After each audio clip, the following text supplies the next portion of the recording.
எங்கேயா அவன் பொண்டாட்டி? ஓ, கடன் வாங்கினவன் வீட்டுக்கெல்லாம் அமுச்சு வச்சிருக்கியா?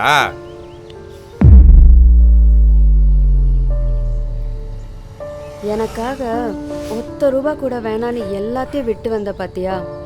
அப்பவே நீ ஆம்பளைதான்யா.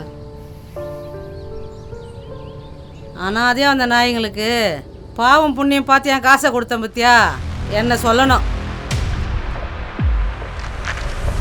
ஒழுங்கா வேலைக்கு போய் வாங்கின காசை கொடுக்க துப்பு இல்ல. நீ எல்லாம் ஒரு ஆம்பளை. சீ, இது என்ன பேப்பர் டி? இது என்னவோ எழுதியிருக்கு.